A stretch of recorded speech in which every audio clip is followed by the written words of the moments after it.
Good afternoon. Hopefully, I'm optimistic that this session is one of the most important ones to you because we're going to discuss ramping up for larger volume. From right to left, please introduce yourselves. I'm Matt Conley with Griffin Group. Jeff O'Pry with Tricon Homes. Kelly Chambers, G7 Service Group.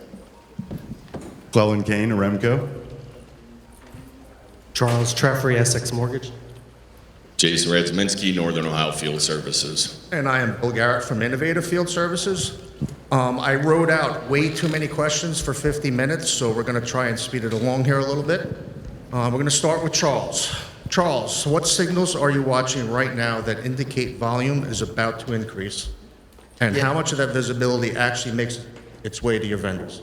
So from a servicer standpoint, we're definitely looking at the rolling rates, breaking it down, everything from agency type by state, where we have the data and ability to be able to kind of forecast based on what I call habitual delinquent borrowers.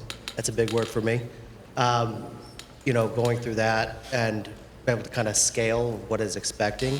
And to the second part of your question, I do think that, there is some opportunity to enhance some of the reporting, because that reporting that we have, that we see, we don't share it entirely with our vendors. And example would be like foreclosure sales, right? It's great that we share, hey, we on these loans that you're doing inspections for us, or Prez, that we have a sale scheduled in 2 months. What about the other properties with no sales? When do you expect those to go to sale? Kind of help with the increase of volume that will be coming. Kelly, are you seeing that on your end? Before Kelly answers, we have 2 nationals, 2 regionals, a mortgage servicer, and an SFR company. So we tried to cover all the experience we could muster. Thanks, Bill. I think, I'm in a little bit of a unique position, year one of our company, so we're kind of always preparing for an increase in volume. But, like many of the people in the room, we follow the same economic reports that are all over online, whether they're published by the MBA or other industry trade organizations, and all of them seem to say that there's an uptick coming in the delinquency space. Certainly nothing like we saw in 2008 through 2012, but certainly a little bit of an uptick. So we're always preparing and forecasting ahead for that increased volume. Okay, Jason. So Kelly, and you all, I'm not seeing it at the regional level. So what are the indicators like for us? Like how do we as a regional, how do we anticipate some of this stuff? I'm not seeing it directly in my volume. Maybe I'm speaking for everybody that's in the room. I don't know, but we've been hearing that story for 4 or 5 years now. It's coming. What are good indicators that we can tie our antennas to? Yeah, I think really it goes to the loss mitigation volume and some of the way that the trial plans are coming through now. So they used to be able to continue to do partial claims up till they got about 30% or so. Well, ever since there were some changes made around that to the point that trial plans are kind of the first option. You can't do a trial plan. If you were to fail it, you got to wait 24 months. So I think it's further upstream than to you at this point. But I think over the next several months and even a couple of years, as those play out, you'll really start to see that come through. Hopefully for you a little bit sooner, and everyone here a little bit sooner. But I think it's definitely tied to that loss mit and how that population's going to come through. All right, Jeff, from the SFR point of view and the disposition side, are you seeing early movement in buyer activity or asset flow that signals the same shift we're talking about? I would agree with the previous gentleman. The talks that I hear at every conference that I've been to in the past year have been short sale volume is rising and shadow inventory is there. There's also heavy competition with new construction in my heaviest markets, Tampa, DFW, Atlanta, as well as I feel like a lot of the SFR companies are trying to liquidate more of the portfolios than what they have in the past, meaning we call it trimming the fat, the high turn cost properties, the ones that have low cap rates that we previously held on to, but now it's just time to cut bait because it's just too expensive to operate them. Cleveland, where do you expect the surge to hit first? Inspections, preservation, or REO? You're tossing me the softball questions. Obviously, We're I starting think, easy. Yeah, we start easy. I think it's obviously the inspections. The inspections are driven off delinquency, Yeah. right? So preservation's driven off vacancy. So usually we got to go through that delinquency, that cycle around the 45th day of delinquency, which then really hits that lost mid that we talked about before. And then ultimately that will kick through into the preservation once it hits some sort of vacancy. I was speaking to somebody earlier, and we were talking about after like 2010, the minute you went delinquent, inspection was pretty much. Did it change under the Biden administration to go to 90 days before they will issue? Yeah, you did. Yeah, it's unrelated to the administration. When did it change? So historically, for many years that I was in the industry, the first inspection was required by the 60th day of delinquency. So most clients dumped their inspections on the 45th day, and then we got graded. Was it done before the 60th day? Otherwise, it becomes mortgagee neglect. Fannie Mae changed a policy a while ago, and I think Freddie Mac followed, where that first inspection isn't required until the 90th day. So, but unrelated to administration rules, changes. All right, we went a little off track there, but Charles, does that align with what you're seeing internally? Yes.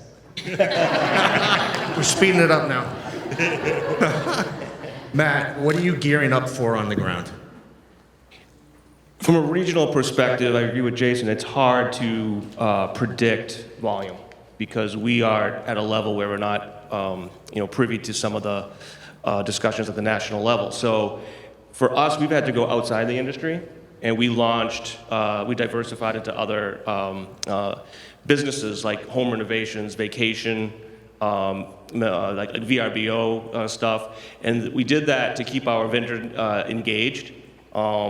So when it does turn, we have a network that is still, working with us, engaged with us, and we're prepared to take on that volume when it does come. Since you have the microphone, I'll get you the next question. When volume spikes, what actually breaks first in the field? And I'm not talking about the lawnmowers. We don't do a ton of inspections. I would imagine the inspection is the first step, but for us, it's typically, we would get the evictions, and then once the evictions start hitting, it would go to the securing, and then the bidding and all that. So we are seeing an uptick in that, especially over the last 4 or 5 weeks. Bill, you and I talked. We don't know if it's something that's long-term or if it's built up inventory that's finally flushing through. But over the last 4 or 5 weeks, the evictions are up, the securing work orders are up, as well as the bid approvals. But I think it's still too early to get overly excited about. Okay, Kelly, do you see the same thing? I would say, in my experience, what breaks first is communication, very often. And I know that we're working with, a reduced vendor network across the country. I think everybody, there's more volume than what we have for the current capacity, and I understand the capacity challenges.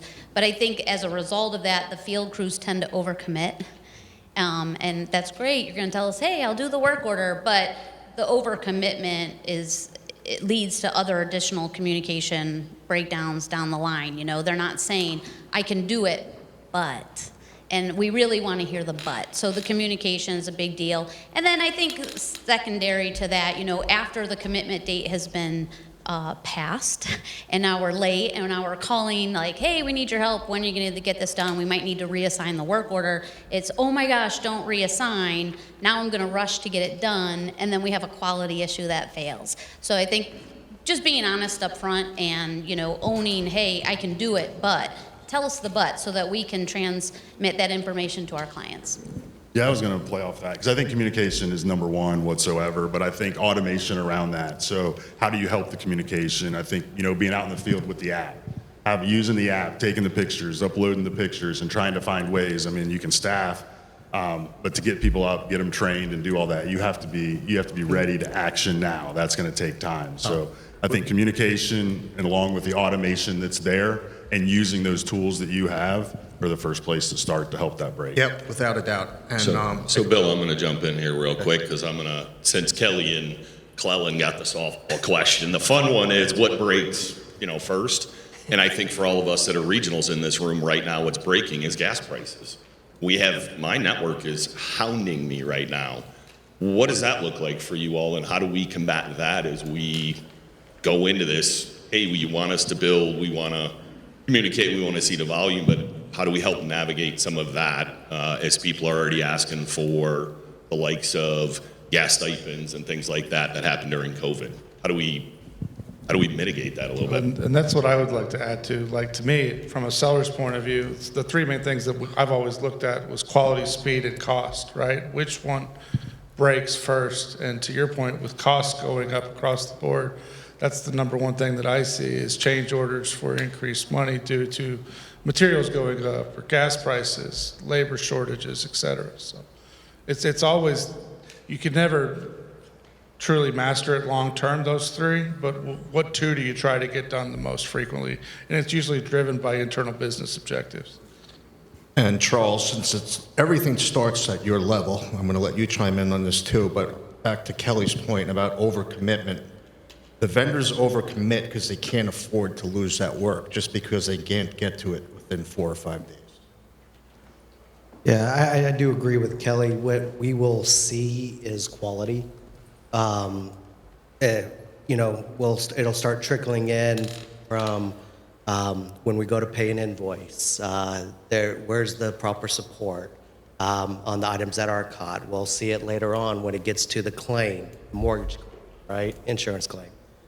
When we go to try to get all that money back, and there's stuff missing, and then it'll be like a deja vu back into 2010, 11, 12. Hey Kelly, where's the pictures? I mean, why didn't this get done? Why? And then it's just it'll rotate. Okay. We're going to skip the next question because we kind of answered that one already. What does a ready vendor network look like? And now I'm addressing to Clellan. I think a ready vendor network looks like one that is vetted, first of all, right? We got to make sure that we have all the insurances, all the background checks, and all of those things. And then I think training is the second one, making sure that they're familiar with the systems that we have and that we're using. I mentioned the app earlier, make sure that they're ready to use the app, anything that we can do automation-wise as well, so from training to automation. And then furthermore, it's more around where is that vendor network located as to where the volume is located, right? So are we matched up where the volume's hitting as well? If we're got all three aligned, I think we're in a pretty good space. Charles, what do you expect to see from your vendors? Can I answer? Hey, steal his answer? No. I want to kind of go back to what Glenn was talking about, the readiness, Yeah, right? As volumes are starting to increase, and from a servicing side, and Glenn kind of hit on this from the loss mit, especially when you deal with government, especially with that 10-1, and removing the requirements of having financials up for a bar to put them on loss mit. Can you afford the payment? Yes, you can. Well, let's get you on a waterfall. You can trial, right? So what you're starting to see is those trials that were set up are starting to go through where they made one payment, but then bars are not making the next payment. So now they're being kicked out, which that means they're going right back into the default process, which means more orders. So kind of going full circle with this is when we talk about readiness. So as a servicer, we're the demanding ones. We need, but it's a partnership, right? Where can we have opportunities?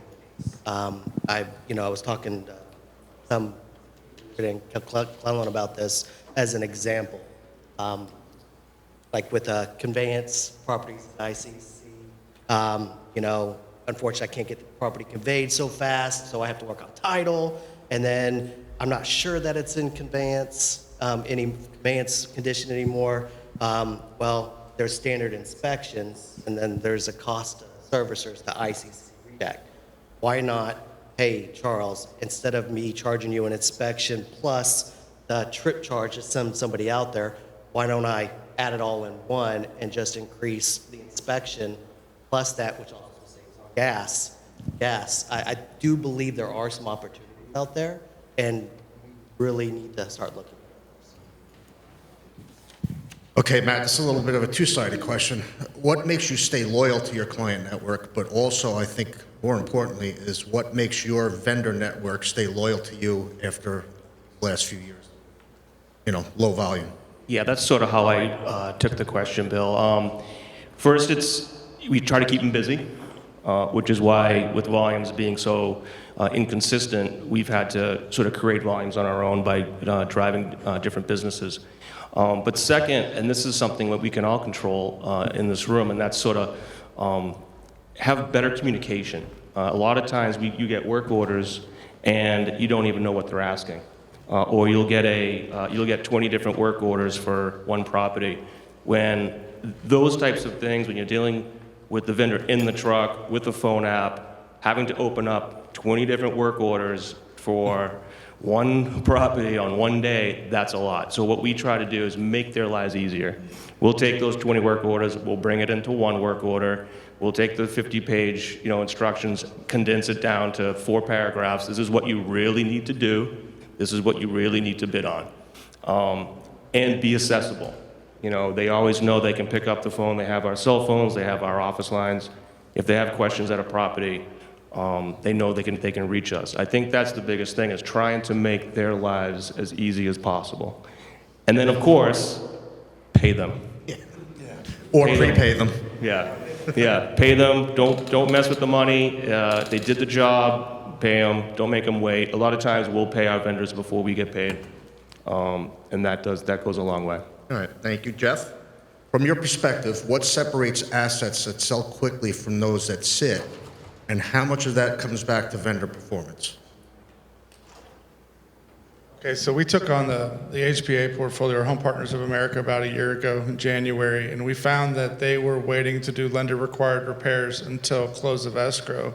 And my private equity firm was more than willing to let us tackle those on the front end of the process prior to even putting homes on market. We did approximately 45% of our properties went repaired for over $10,000 per property. So again, partnering with the agents to make sure that we got the quality right on the front end to maximize, the quality, but then minimize days on market and thus, our closing timelines. That was the biggest transformation, I think, coming from an REO background myself, was trying to train vendors from what an REO scope is versus what we were trying to obtain, meaning most of our homes are in better condition than REO, given when people move out, they're trying to get their security deposit back, right? So it's broom swept condition, less health and safety issues, et cetera, right? So it's using higher end finishes, maximizing color palettes, not trying to make it look like a rental at the REO phase or the dispo phase, right? Okay, very good. All right, Jason, you're up, kid. What actually keeps vendors engaged when volume is inconsistent? Well, Matt kind of touched on it earlier a little bit, which is your constant communication. I mean, for us regionals, and I'm just inspections, right? There's no prop pres for me. It's nonstop communication. I actually had someone reach out to me today and said, hey, wait, did you AI create that newsletter? No, I didn't. I send it out when somebody on my team sends it monthly. We try to host Zooms quarterly with a set amount of people. We don't bring our whole network there, but we do bring maybe 10 or 15 of them from different states and go, okay, let's get together and have a meeting like this. And then we come up with something, whether it be a gift card or, safety was one of the things that was earlier. We sent out safety vests to 15 people at our Christmas event just to make them feel safe or give them an option so that they're not pulling in a driveway with no name on a door card to go, well, I have no clue who you are. They at least feel like we're paying attention to them. And end up on Facebook on that Ring camera. With this panel, like with this question for Kelly is, what are you doing differently to retain vendors? But the panel was put together, when I thought of it, was everybody here I know treats their vendors really well. So, especially in Kelly's case, from the startup of the company, how have you been able to gather new vendors? So we built the company really to be, and it pains me to say this in front of servicers and potential clients, but we really did build the company to be vendor first. And we do a lot of training about that internally, is treat the vendors as well or better than you treat the clients, right? And it is chicken and egg scenario. You can't get the vendors if you don't have the clients. You can't get the clients if you don't have the vendors to do the work in the field. But the vendors, in my opinion, have always played second fiddle, right? Or treated less important than the clients for so many years. And they're struggling out there. And I'm not speaking for any one person, but working for different nationals and even working for one national, if you have 10 clients, there's 10 sets of rules out there. It's so confusing for the vendors in the field. We don't make it easy for you to work with us. So Jody, myself, Marcel got together and said, we got to build a company where the vendors are important and we treat them right. So we're really focused on partnership. That was mentioned a couple of times on the panel already. And predictability, consistency in our work order instructions. So, it's not uncommon for me to say to a client, do you really need that question on the PCR? Because you hate to change a PCR for one question for one client that's never going to use the data anyway, right? So if we can have consistent PCRs or expectations, work order requirements, whatever, going out to the field, there's a higher chance that the vendors will succeed in executing those directions in the field. So that's what we've been focusing on. I mean, Matt mentioned faster pay. We're trying to do that as well. I think, knock on wood, we've been very good at that. But treating them fairly, picking up the phone when they have a question, that's been really important as well. I know there's chat bots now calling vendors on Mondays to get their status updates. That's insane. We're still using human beings. So that's I could go on and on, but we really did build the company on that because if we feel like the vendors will return the favor, and then we can service the client better. That's a huge change from 10 years ago. Vendors are being appreciated for what they do. Charles, how much does the client side, do you think, influence that? I think sometimes that, we don't completely understand everything. So, you're not supposed to nod your head when I say I think we're unreasonable sometimes. We're supposed to disagree? You're supposed to disagree. I do, it kind of goes back to what I was saying before about partnership, communication, challenging, right? I mean, preservation from a servicing standpoint should be the same across everybody.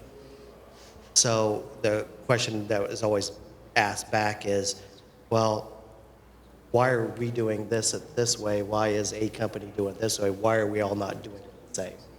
I mean, there's either A, we just don't know, or B, we shouldn't be doing it. So I do think that there is opportunities, and it kind of goes back to communication. What do you think that we're asking for that's just and then let's have a conversation, because if it's nonsense, let's stop doing it.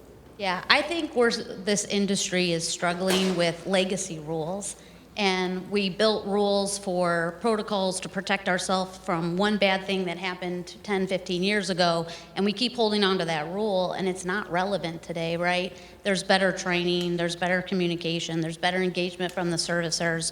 There's conferences like this. It's like, okay, that situation's not going to present itself more than 1 in a million times. So why are we asking for that information? So I think there's opportunity for the nationals to work with the servicers and just scale back those requirements if they're not required by the guidelines, they're not, the data's not being used, and it's not relevant to the overall condition of the property.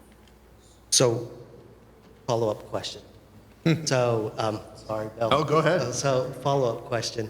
So, do you feel that the legacy items, servicers we hold on to, don't have trust? We feel like that one thing from 10 years ago was going to pop its head back up.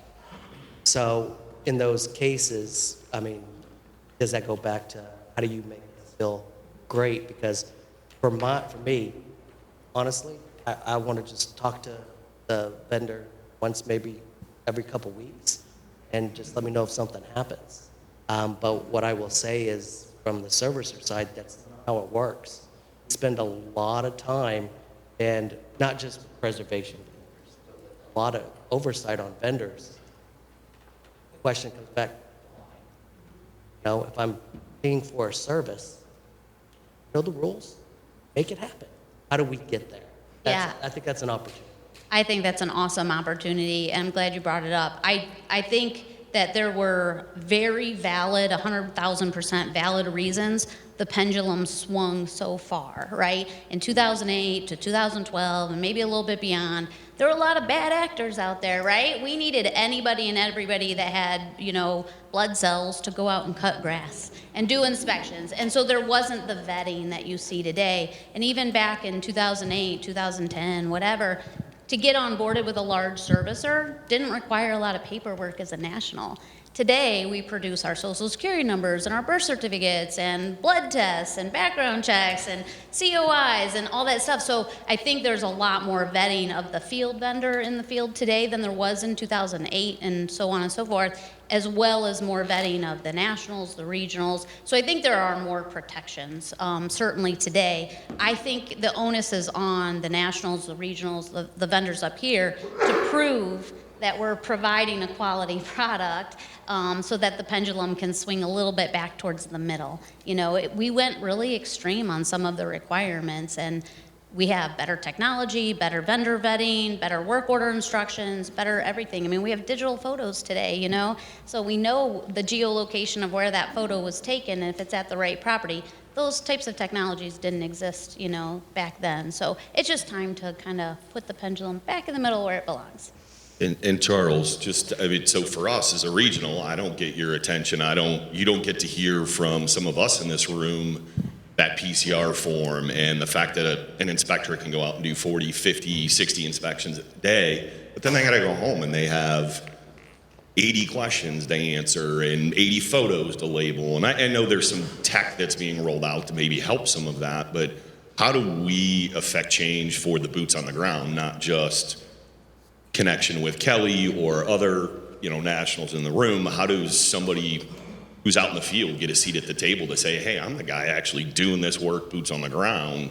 How do I solve this problem for that person so they can be more effective, get the work done properly, and not have to feed through? You know, we work with 20 different clients. There's 20 different sets of instructions. These people go nuts out in the field, and yet we're barking at them all day long. Hey, what's this ECD, and when are you getting your work done? And so how do we get the small guy to get a seat at the table? And to just answer Jason's question there, like from a dispo, main feedback I get from the listing agents is your BPO takes forever to get completed. It's the same for a property inspection like he just referred to. You have to listen as a seller or servicer and say, okay, do I really need these 15 damn pictures of the back closet or whatever, I'm exaggerating here. But my BPO is asking for pretty much double the amount of photos, and I inherited it. So what we do after REOX, we're taking them all out, and we pretty much are saving the agent half the upload time. It's the same for, to his point, vendor weekly inspections. And to me, I choose to manage my vendor network as a trust but verify, because not only do I have the listing agents going out inspecting the houses, but now in certain markets, we call it our scale, or markets where I have boots on the ground, my superintendents are walking the houses too. And that's more of a collaboration for scoping, again, for the dispo, right? So I think I choose not to nitpick vendors and more of let them run, you know, and that's less oversight. I get it. It's not servicing like these guys are describing. There's no government oversight, but I'm a little spoiled from my perspective. So, Jason, kind of back to your question.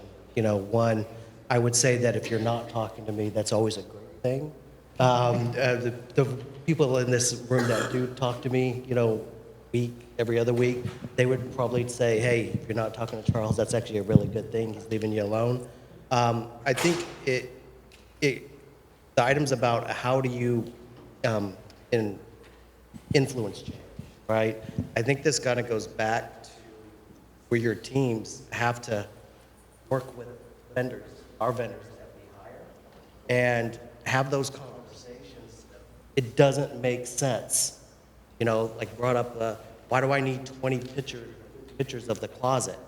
Well, things have changed a little bit, right? There's still a risk from us because we don't want to, when we get to that end process, we want to be able to recover all that, be able to support it, not get hit in audits or anything like that. So the question is, how do we get that? Kelly brought it up well, you know, technology is a lot better than it was back in 2010 with disposable cameras, and you really couldn't see what it was. The photos are better. I will tell you, for me, when I'm looking at preservation, and I'm looking at work orders, it drives me nuts. When I'm trying to find that one picture of a pressure test, and I have to go through 200 pictures, and it's like, I get it. Cut some grass, great job, but where's this? I do think that there is an opportunity to bring those up so that they can address it with the clients, which is us. And as servicers, we need to be better. All right, hold that mic. I think, oh no, it's going to pass to Kelly. I'm skipping the next question. I don't really like it. This one is, Kelly, what processes must be locked in before volume increases? This is my softball question. I think updating documentation. I think a lot of these companies in the room, we all are very proud. We've been in business for 15 years or 20 years or 25 years or whatever. When was the last time you updated your documentation and your training? I think there's tremendous opportunity to update all of the rules and then use that documentation to cross-training and making sure that everybody can kind of do more than one job, just so that when they're out of the office, somebody else can help them out, so on and so forth. I think that's really important. And then even opportunity for me as a national to partner with my clients to say, hey, let's update your rules. Do you really need 200 pictures of a grass cut, or can we get away with 8, 2 of each side? That would be fantastic, right? So definitely the documentation. I see the old documentation. Matt mentioned work order instructions that are 5 pages long. It's out there, and it's just gobbledygook. And so I think that would be executed better in the field if it could be condensed into a usable format. Okay, in this subject, Charles, where do you see failures most often? Goes to failures, I would say, is quality of some of the stuff that we get. We were just talking about pictures. Let's talk about pictures, right? Out of the 200 pictures that I've got from Go File a Claim, I don't have enough. There's 200 pictures there. I don't have the ones that I need. To be ready, I think that when we just have to be very careful as, people are working, going faster, trying to do more, that they are balancing the quality with it. But again, I'm going to keep going back to my original statements.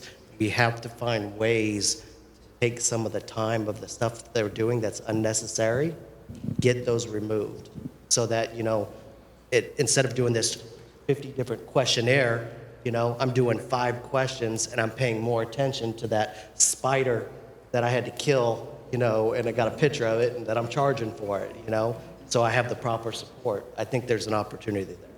What is the allowable to kill spiders? Because I think I'm undercharging. Because it's called pest removal.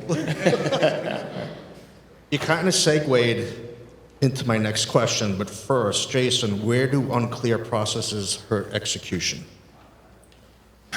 Well, unclear processes that's your breakdown. What we're just talking about. Yeah, that's your breakdown right there. So if my network doesn't understand what they're supposed to do in the field, how to get it back to our team, how to communicate effectively to, say, Kelly or Clellan, what's going on, what's happening out there, and do it timely, right? We're all chasing things. So Kelly mentioned something earlier, having the processes. My whole team had to create playbooks. So if Susie wants a day off, Jenny knows how to do her job. Somebody's there to do it. Somebody wants to take a week off, they can. You go on our OneDrive, you find it, there it is. We have a OneDrive for all of our inspectors. It has every single form on it, everything they need in the field. But it also goes back to this process of talking about there's 20 different clients out here that have 20 different instructions that have, well, I need a door card here, a door knock there, I don't have this person's name. That's where we have that opportunity to maybe fix this and make it easier for the network in the field, the boots on the ground doing the work. But from an overall operation standpoint, I mean, we've barreled down over the last 2.5 years of just streamlining communication processes and just driving in and being very process driven and not worrying about the results. The result will take care of itself afterwards. Okay. Do you think that affects quality though, by having so many different instructions? Oh, 100%. Like that's what I've always thought. You as can see a any seller. regional out here that's dealt with the boots on the ground, they will shake their head 100% Yeah. because we talk about it. It's technology. You're driving with your phone in an app. And guys that have done this for 20 years, some of my guys know all the work codes, right? Right. They know what it means. But Jimmy, who's 6 months new to this, enjoys it, he gets confused all the time. How do we train anybody in this industry with 20 different sets of instructions? Yeah. I mean, we're going through a whole crazy wild training program and trying to create all of that, but that takes an insane amount of time and effort because everybody's a little different on what they need and how to get there. If we can shrink it, I feel for you because the previous company I came from, their vendor guide was 175 pages long, right? Like, how do you train to that, and then get it down to your actual vendor swinging the hammers, right? Like, I'm up for suggestions, I guess is how I put it. Like, and I try to make it as simple as possible, like less servicing guidelines, obviously, but I feel for you. That's one of the main things I think about is you don't just work for me, you work for 20 other people or more. and partnerships only take that so far. Like a good relationship is great. I can give Kelly feedback on any form I want. She does everything she can to make the change. Clellan's the same way. I can go to his team and say, hey, I need A, B, or C. Can you help fix this? But there are other clients that just laugh at you and they're like, it is what it is. Stuff rolls downhill and you're on the bottom. So, so I appreciate your honest response though. Glad to see you all studied. You're segueing perfectly into the next topic, which is speed versus quality. And I'm going to start with Charles and then move on to Clellan because the requirements, the timeliness requirements come from above even you. We're talking about GSEs, FHA, whatever. I'm a big proponent of the important things should be fast, like an initial secure. But why do, there's a myriad of, like a roof. How are we doing a roof in 5 days? It's not possible. So some things should be a little further along. So how do you balance speed expectations with quality? So I think it's kind of a couple different things. I think that there's, the nice, easy ones, right? I'm going to pick on securing, right? Mm-hmm. You got this many days. From my standpoint, Ellen, done. Again, I don't want to be the micro manager, right? Ellen, you got this many days. Get it done. The items like a roof, right? Well, again, the roof is it a patch or is it a roof replacement? I'm talking a whole replacement. Oh, okay, a whole roof replacement, right? Well, that goes back to communication from the vendors going, hey, right now we got to replace a roof. They got to do this. It's going to get waiting for approvals. And after that, it's got 45 days or 45 days on the bank. 45 days. Well, from a timeline perspective, the first thing I'm looking at, what timeline am I in from a servicing that type of loan based on the agency? Mm-hmm. And then depending on that is, where's your extension?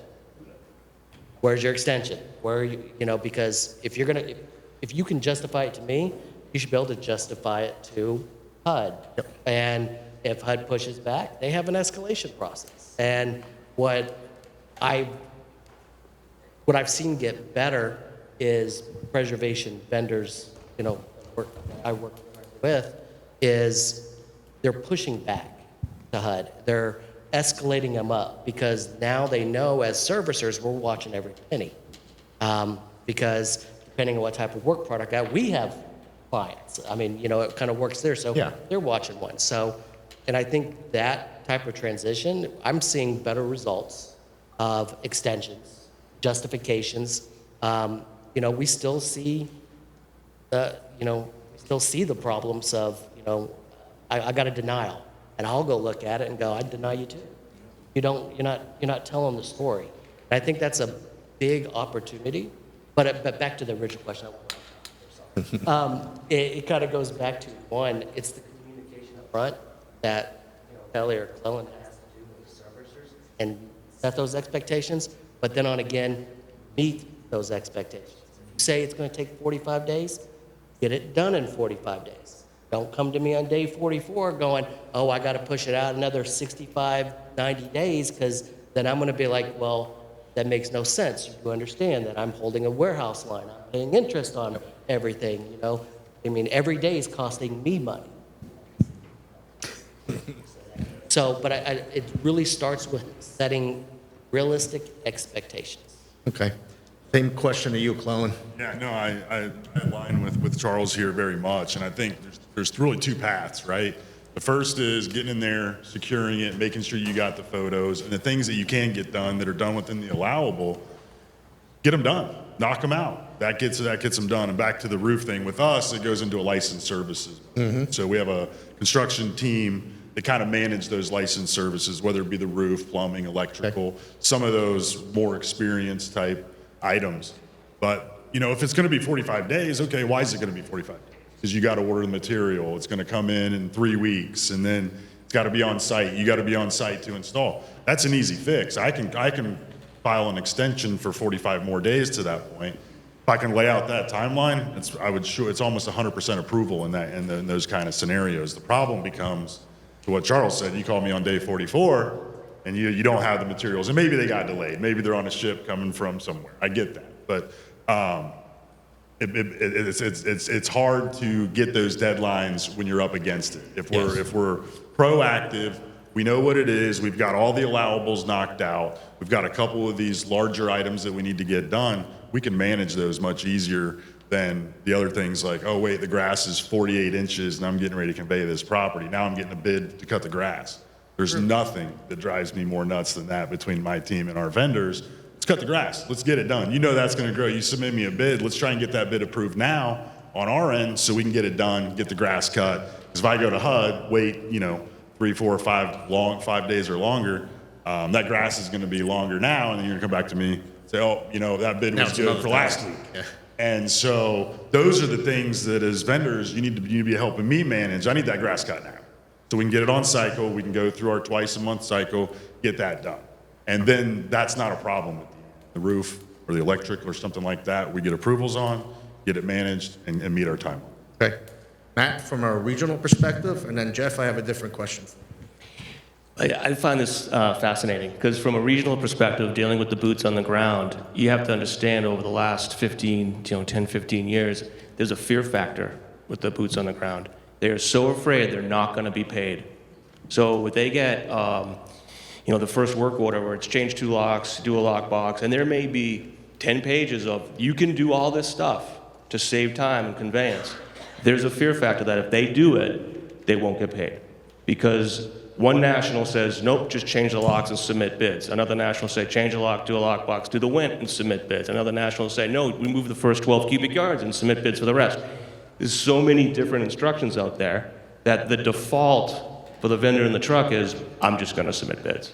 And then they can tell me what I gotta do, and they'll send me back. But think of the time that wastes. You just wasted the first 7 days because the vendor is afraid to do work and he's not gonna get paid. And Matt, you're right from an inspection standpoint. Our boots on the ground see that all the time. Yeah, there's a lockbox out there. Get out there. Prop Res says it's there. No, it's not. But we know that because of that. They're playing the waiting game where they needed a photo requirement of it. So they snapped it, took it off, put it in their truck. Out the door they went because they're waiting on that approval. Mm-hmm. So it runs all the way downhill. The inspectors see it all the time. Yep. All right, Jeff, what matters to you more today, getting an asset listed quickly or getting it truly market ready? Getting it market ready. This is a severely competitive market, especially over the past 6 months. Again, I mentioned new construction. They're offering insane incentives to purchase, and it's almost on every single monthly status report that we don't compete due to condition because we look like a rental, right? Again, training opportunities. But if I can get that right on the front end and waste an extra 5 or 10 days, I'm all for it. Okay, and so I know that's a sacrifice, right? You don't have internal pressure to push it out. I do. I mean, but I'm hitting my metrics overall. I'm Okay. selling houses within 135 days on average. And that was the stretch goal. And I'm not trying to toot my own. My asset manager's already here in the field, right? So to me, it's, Well, Yes, that rolls I'm into willing to metrics and sacrifice. performance then. yeah. Charles, what metrics are you watching daily when volume surges? And you have 30 seconds. Metrics, from my side on metrics, on definitely with preservation, it's really about the timelines are the biggest items. How fast are we getting things turned around? Are we meeting SLAs? Is the vendor meeting the SLA? What's out of SLA? Do we know what it is? And trying to drive the SLAs down, which I'm going to go back full circle again. It sounds like there's a lot of opportunity for alignment that across servicers that we still work on. Okay.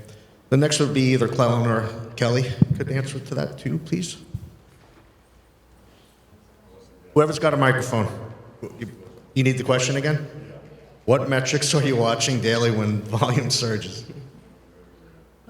Going out on Inspection. me. We're always watching the inspections, watching them come up and down. You know, the last couple of months, because of tax season, we've actually seen a drop, a lot of refunds. The delinquency drops. Did you see a big drop this year with the refunds? In the last 6 or 8 weeks? Yeah. Yes, because March could be a 3-pay period month. You got the taxes. So we have seen that drop, but I think that's more of just the timing in the last couple of months than it is something that's going to go forward, but we're always watching the inspection. It's historically always been that way.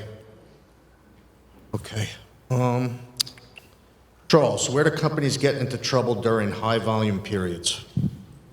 I think we've kind of touched base on that. Is one, putting a lot of pressure on the vendors. The vendors are putting a lot of pressure on the next level and the next level, which kind of goes back full circle back again. You're getting it done super quick, great, but the quality and the support is not there. That's what I've seen when those cases do happen. Okay. Kelly, how do you protect against that? Another softball for you.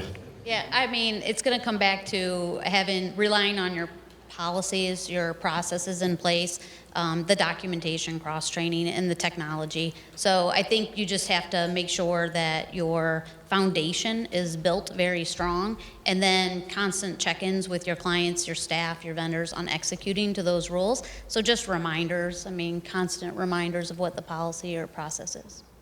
Okay. We're going to go speed round.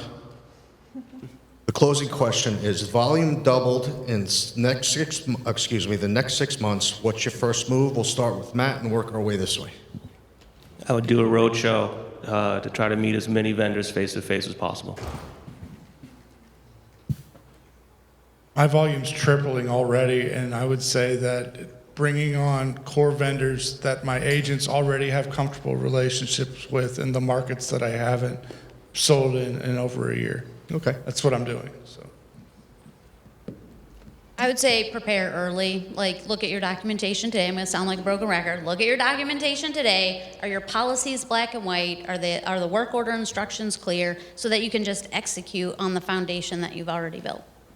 Yeah, I agree with that. It's making sure that our instructions are clear, and then at that point, making sure that we're available for questions, right? So when we've got vendors out in the field, we run it like a call center, so we can have someone be available to answer those questions when you're there on site. Thank you. Servicers being as transparent as possible with the vendors with forecasts to try to help for that preparation. Matt stole my answer, but I did a road show in November. It was the best thing I ever did. I had people that had been in this industry 20 years and said they had never met a regional owner. So I'd hit the road and make sure that my network's ready to go. Okay, I don't think we have time for questions. Eric, where is he? Done? Does anybody have any questions? Hey. Yes. Charles, I kind of want to go off on a comment that you talked about, that your pain point is quality. You on the panel are kind of in a unique position in the sense of being a servicer. You're the closest one to the room to the GSEs and investors and so forth. I think quality will continue to be a problem, and it will manifest itself if volumes go up, if the fees don't start to So I think that's the big challenge is NAMFS as association has done a lot of work to document over the last 2 years where we stand on fees at the incremental level. And when you look at the last rate change being 15, 18 years ago, it's hard to think that quality is going to cure itself when there's not the funds necessary in the field to do the quality work that you're needing to be done. And I think that's where the rubber's hitting the road. And so if volume goes up, I think your quality issue is going to get worse. I think volume's not going to solve that problem. And so I think that big challenge that I would advocate is what's being said to the next level, to the investor age, in order to, get that awareness out there so there can be some movement in it. I'd like to comment on that. I think we need to present options to the investors to raise the pricing. It's not just raise the pricing. I think there are real options that the membership in this room can do today. As soon as the session ends, you can either advocate for yourself and go back to your clients and say, this is not feasible pricing. I'm no longer doing inspections for $6. I don't care that it's in a metropolitan area. That's on you guys. That's not, your nationals aren't gonna call you and say, should you raise your prices? Can you raise your prices? We really wanna give you a raise. Don't expect that call. If you're waiting for that call, you're gonna be dead before it comes. And then the second one is I think servicers and nationals, their direct vendors that they work with, can really consider scaling back the requirements. The pendulum swung too far. I mean, lots of people up here said back in the day when it was just 10 photos and I just had to do this for the inspection, I think the pricing is probably fair for the real requirements required by the investor guidelines and certainly the majority of the servicers out there. I think that the pendulum swung too far and it's time for it to come back. So you can scale back the requirements and do it for I feel that we can do a lot of the work for the pricing if the requirements actually just mirror the guidelines. So you have two options: scale back the requirements or advocate for yourselves and ask for more money. And lots of people in this room, I'm probably not gonna be popular for this, I can't ask for more money because that's where I get my volume from and they won't hire me. And that's on you guys, because people I know are working for far less than the allowables. So kind of also add from the servicer side, right? Working with the investors. One that's definitely done in MBAs, those type of environments. I will say for me, the ones that I can have an opportunity with, usually it's the GSEs more than FHA or I've had vendors come to me, they're like, hey, pick on something, a vacant property, whatever the fee is.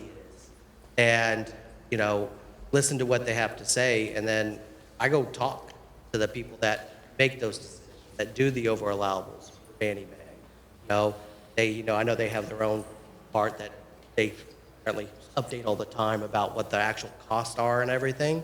But, making them aware, I do think that whenever as a servicer we have that opportunity, we definitely need to.